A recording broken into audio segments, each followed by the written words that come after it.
காசா யுத்தத்துல அமெரிக்கா எவ்வளவு ஆக்டிவா இருக்கோ, அதுக்கு கொஞ்சமும் குறையாம ஈரான் இருந்தா மட்டும் தான் யுத்தத்த நகர்த்தி செல்ல முடியும். இஸ்ரேலுக்கு எப்படி அமெரிக்கா எல்லாம் குடுத்து பேக்கப் குடுக்குதோ, அதே மாரி தான் இந்த இயக்கங்களுக்கு.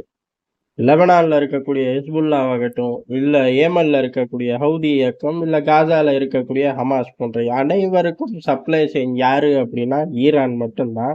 இது பத்தாது அப்படின்னு ஈரான் மேல ஒரு நேரடி யுத்தம் அப்படிங்கிற ரேஞ்சும் ஓடிக்கிட்டு இருக்கு. இதுக்கு பதிலடி இந்த மாரி ஒரு சிரமமான காலங்கள்ல, ஈரான் சந்திக்கக்கூடியது இன்னொரு முக்கியமான விஷயம் என்ன அப்புட்ன்னா, அவர்களோட முன்னாள் அதிபர் இப்ராஹிம் ரைசியோட மரணம்.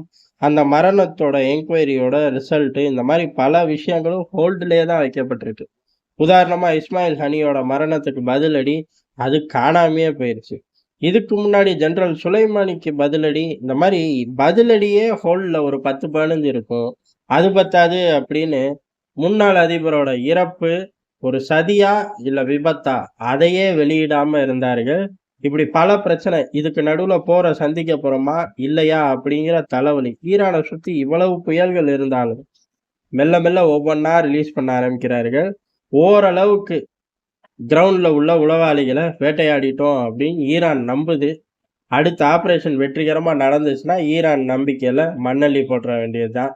அப்படி இல்லை அப்படின்னா, ஈரான் சொன்னது நம்பலாம் அப்படின்னு எடுத்துக்கலாம். இது ஒரு பக்கம். சரி இந்த மாரி வெற்றிகரமா கிரவுண்ட் கிளியரன்ஸ் பண்ண அப்பாடு, இஸ்ரேல நோக்கி பாயுமா அப்படின்னு கேட்டா, பாயறக்கு அதிக வாய்ப்பு இருக்கு.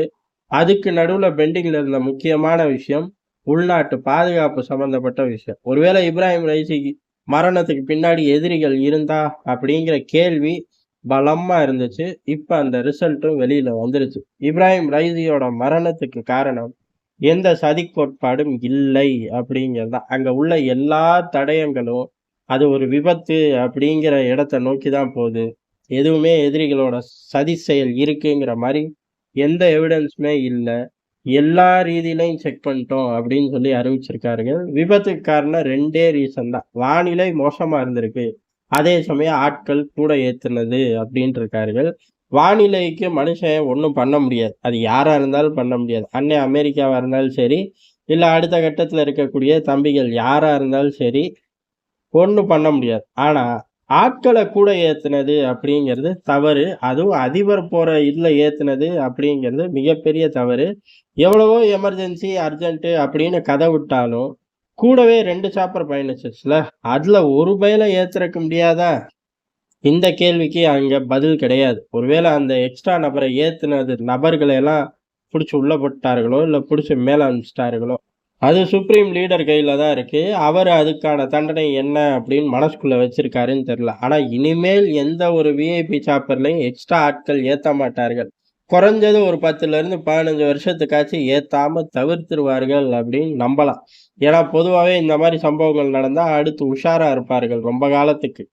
அப்படி உஷாரா இருந்தா மட்டும் தான் அந்த தப்பு திருப்பி நடக்காது. அதுல ஈரான் பயணிக்கும். ஆனா இப்படி நடந்ததுக்கான ஒரு தவறுக்கு யார் பொறுப்பேற்கிறா அப்படிங்கிறத வெளிப்படையா இதுவரையும் சொல்லல. ஏதோ ஒண்ணு இப்ராஹிம் ரைசியோட மரணத்துக்கு பின்னாடி ஈரானோட எதிரி இஸ்ரேலோ, அமெரிக்காவோ இல்லை அப்படின்னு கிளியர் பண்ணிட்டார்கள். ஏற்கனவே வில் கசிஞ்ச தகவலும் இத நோக்கி தான் இருந்துச்சு. ஆனா அஃபிஷியலா ஈரான் அறிவிச்சா தான் இது முற்றுப்புள்ளி அடையும் அப்படிங்கிறது எல்லார் மனசுல இருந்த ஒண்ணு. இப்ப அஃபிஷியலாவே அறிவிச்சுட்டார்கள். இப்போதைக்கு ஈரான் கிட்ட இருந்த எல்லா பேப்பர்களும் நகர்ந்துருச்சு. இனி ஈரான் டேபிள்ல இருக்கிறது ஒரே பேப்பர் தான். இஸ்ரேல நோக்கிய தாக்குதல் அப்படிங்கிறது. அதுக்கு என்ன மாரியான பதிலடி வச்சிருக்கார்கள்ங்கிறத வரும் நாட்கள்ல பார்ப்போம்.